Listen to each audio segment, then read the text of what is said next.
Hello everyone. This is lecture 9, starting page 48 of the notes. This time we'll discuss the formulas of velocity addition as they are modified in the light of Lorentz transformations. Of course, we will go to our favorite illustration, frame S and frame S prime moving with respect to S along the positive x direction.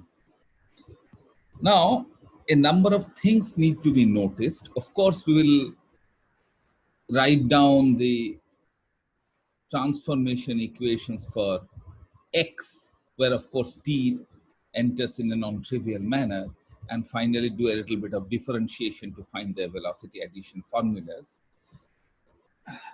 This formula was very simple for the Galilean case because you simply use x prime and x related by x prime equal to x minus vt, and you take the derivative and you have the velocities decided accordingly. However, if something is moving in frame x with velocity, frame s with velocity u, now there are a few additional issues to remember. First of all, velocity is du dx dt, u equal to dx dt.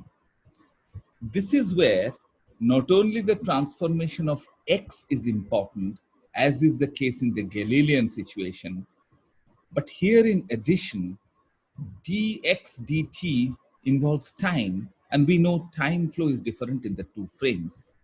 The rest of the calculations have to keep this in mind, and that is why velocity addition formula is different in this case.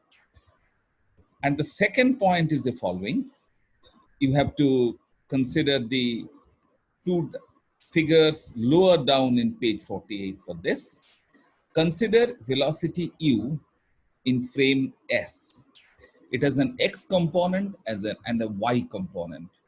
We know in the Galilean case, it is the x component which is altered when you go to frame S prime, moving with S with respect to S with velocity v. However, here you have to notice something. The y component of velocity is dy dt. Y is not changing as a result of a transformation of coordinates, but t is.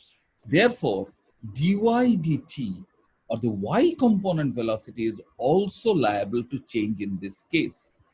So when you have velocity addition or Lorentz transformation of velocities, it is not only the component of velocity along the direction of the relative motion of the two frames which is altered, but also it gets alteration in perpendicular directions as well. This is a new feature.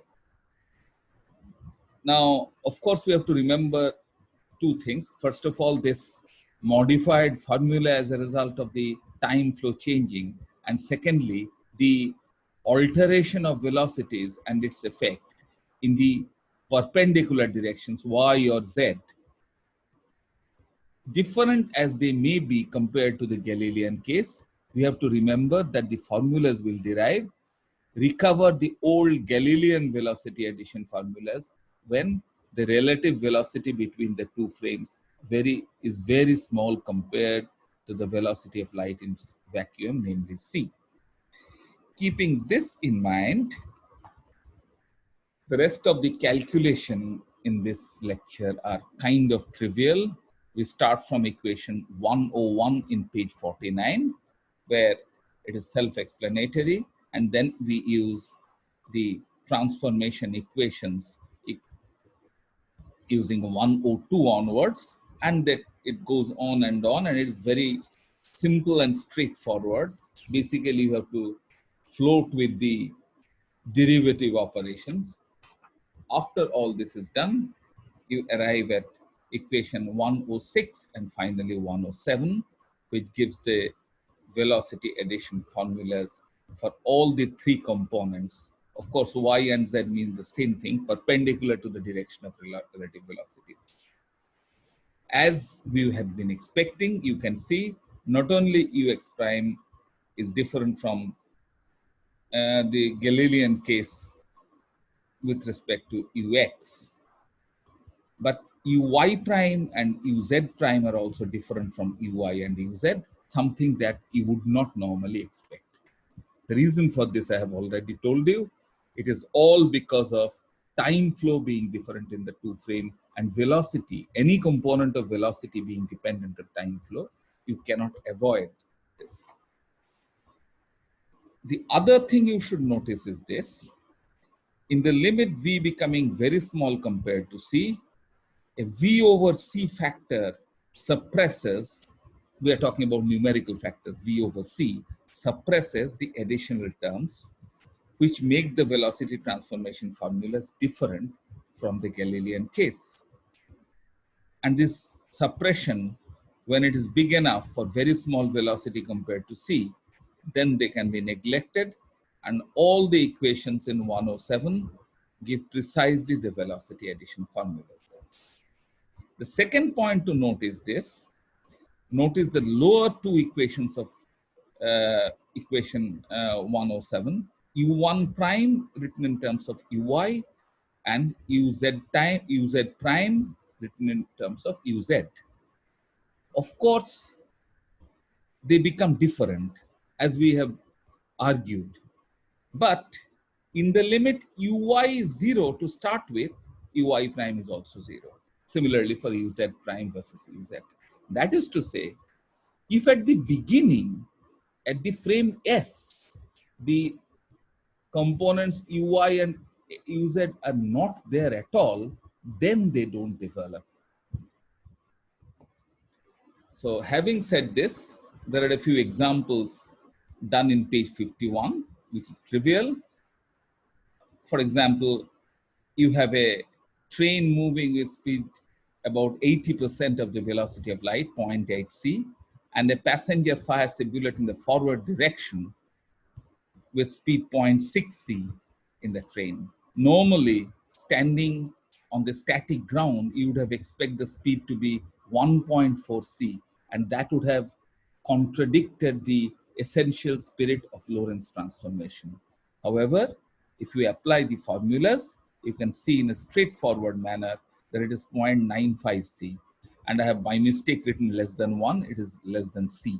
So you don't exceed the velocity of light.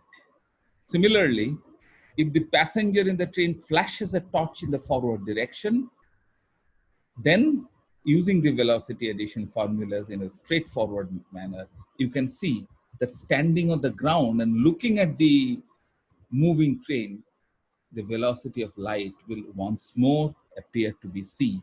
So the velocity addition formulas have this great virtue that they reproduce the important requirement that light moves with the same speed with respect to every inertial observer. This essentially ends the content of this lecture. That mathematical steps are rather simple. And at the end, I have a couple of exercises. The first one is one exercise. The second one has two parts, and you are supposed to take them as homework assignments. So we end here today. Thank you very much.